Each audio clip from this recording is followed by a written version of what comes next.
I didn't look back. I couldn't. I just ran, my feet pounding against the ancient floorboards, the sound swallowed by the storm outside, but something followed me inside. I can still feel it, a presence that clung to me like a shroud as I stumbled deeper into the main hallway.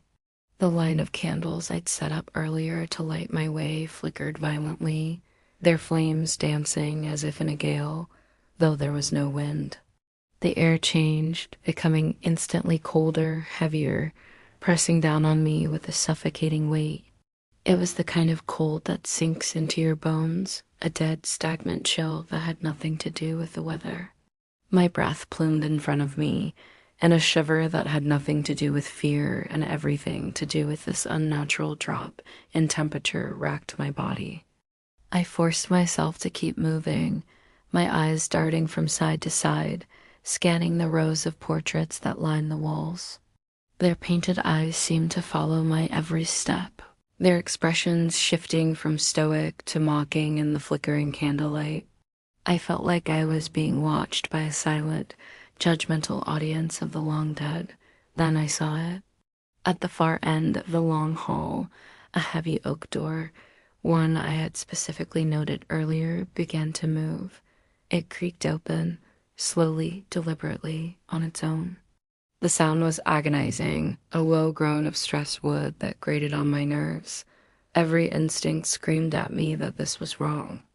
That door was locked. They told me it was sealed. The caretaker had been very clear. That room's been sealed for 50 years. The key was lost, the lock rusted shut. No one goes in. My heart hammered against my ribs, a frantic drumbeat in the oppressive silence. I was frozen in place, my gaze locked on the widening crack of darkness. How could it be open?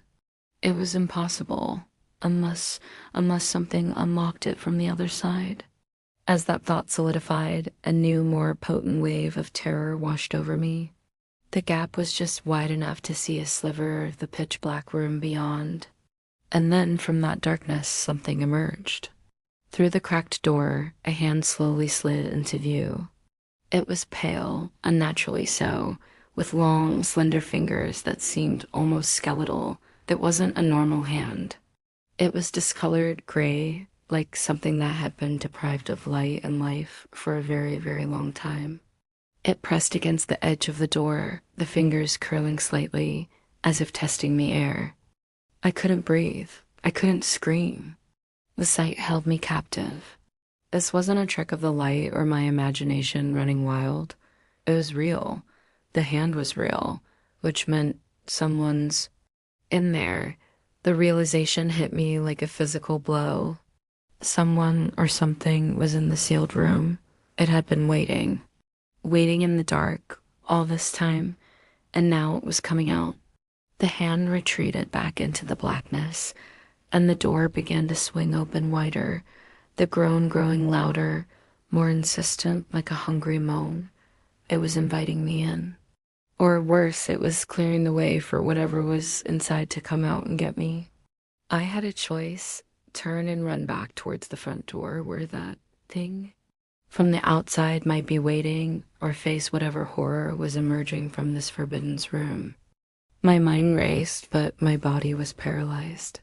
The shadows in the hallway seemed to deepen, twisting into grotesque shapes in my peripheral vision.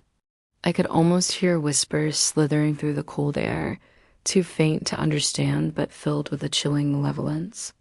The story of the Blackthorn family, the tragedies, the whispers of a curse, it wasn't just a story. It was alive, and I had just walked right into its heart.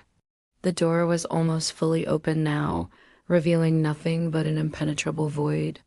The cold intensified, pouring out of the room like a physical entity. I knew I was standing on the precipice of something awful. I had foolishly come here seeking a ghost story, and now I was about to become part of it. The question wasn't if I would see the ghost of Blackthorn Manor anymore. The question was if I would survive it. Thank you for watching this part of my investigation into Blackthorn Manor. The story is far from over. If you want to see what happens next, what was waiting for me in that room, Make sure you're subscribed and have notifications turned on. Trust me, you won't want to miss the conclusion.